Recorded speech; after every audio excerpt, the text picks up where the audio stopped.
from Bob's Pizza. And many people know the pizza place on Memorial. Pizza Bob's. And he was one of my best friends for, I don't know, over 30 years at least. And we had, he was an amazing man. And I wrote a couple of poems. I actually opened the ceremony for him Thursday night. And it was an amazing ceremony. It was so filled with people. It was just a spur of the moment thing that we did, the musicians and everything for him. And so I'm not going to read them because they're both very long. But I did do, and it was called Appreciator. And anybody who knew him, he was one of the most amazing people I ever met in my life. Did you know him? He was just the kindest, generous person I've ever met. And so anyway, I've written about this, about being, well, maybe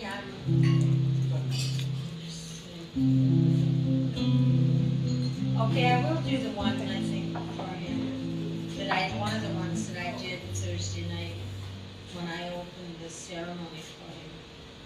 It's called Honoring Bob Collins, Pizza Bob, a gift to all. As I've been trying to resolve my feelings, along with all I'm hearing, seeing posts from everyone, seeing pictures, absorbing smiles, seeing people trying to express themselves in music as well as love, I'm recognizing so much more about our Pizza Bob.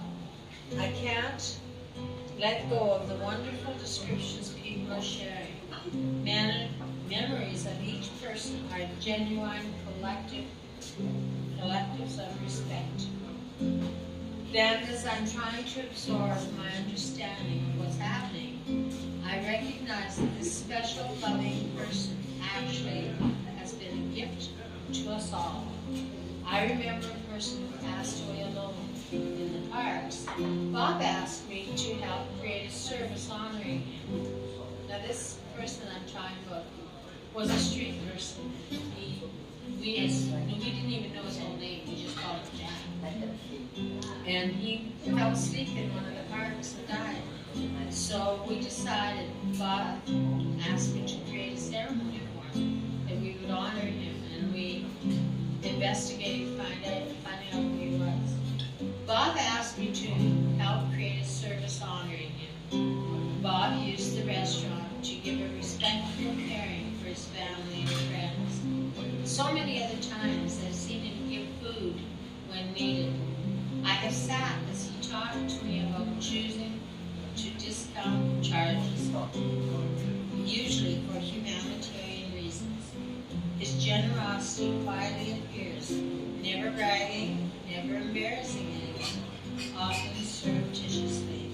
In seeing and listening to everyone on these last days, I have gained even more respect and knowledge about how God always has been him. Looking for and trying to find descriptive kind words has been painful for me. To write about who this amazing person has been to everyone leaves me at loss for words. I want people to express their love too. For me, he is the best described as a gift to all of us, generosity and love. His appreciation of musical talents, singing, playing together, synchronistic joining with each other as he quietly watched, sliding gently in the background with caring advice of appreciation. Please continue to spread well-earned respect and love of this very deserving person.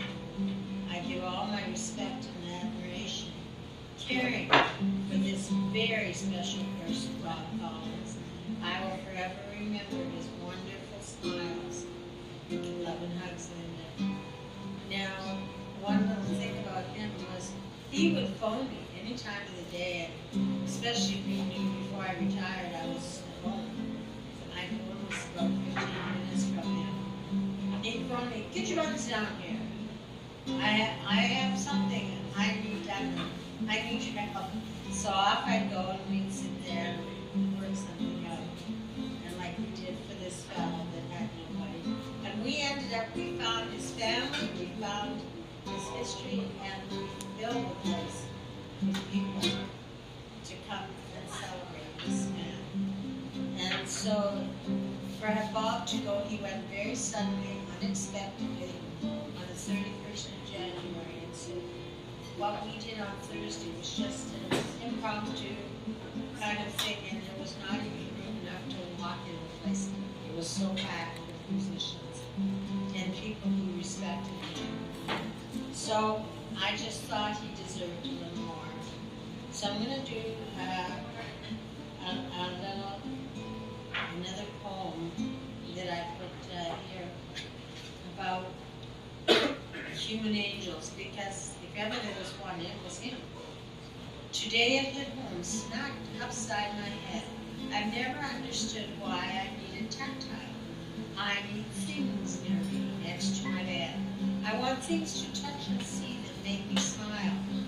I once had a legal human angel speak to me. He was my protector. He made me feel secure. He very officially said, possession needs to be. It is 9/10 of the law, if you want to endure. I have been trying to downsize to make things better for my angel friend, who has for year and years, who saved my butt, looked after me right to the letter. She has made me smile, wiped my many tears. In looking at my things, I started to reminisce. The anchors appeared, reminding me now of my life's human angels, who I started to list. I opened my mind, let it flow to show how I will never need the anchors anymore. They are all in my heart to adore. And so that was one of the ones that I wrote. And then I wrote this other one. It's called Energy Healing Hugs. From the second of conception, the joining of our universe becomes a connection, becomes our song, our verse, a tactile loving energy. We want to embrace the joining of touching energy. It is created in every trace. Each trace of joining, each passing of kindness, each thought of belonging, each feeling of humanness, we want to give to each living entity. We want to love and move it. We want to receive the energy. We want to share our spirit. What a better way than a loving hug. From a simple touch on the shoulder to a handshake, gentle squeeze, to a full-bodied, agreed upon hug. In this time, it will be visionary. Remembrance hugs imaginary to sustain us through this isolation, knowing that we will return to healing connections. Adapted June 14, 2020, for virtual hugs as well, because that's when COVID had hit us. So thanks for that. So I know Matt probably wants me to finish, and so I would just like to do this one little one. I just added it a minute ago. Now it's probably not another. This thing has so many.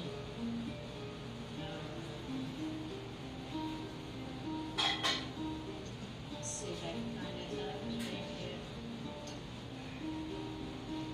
Sometimes these machines just do what they want.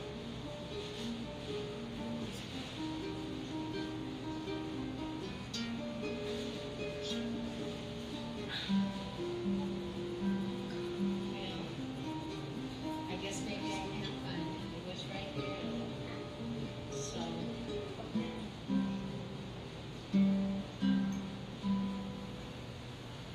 No, I guess I can't. It was right here. Anyway, so Um,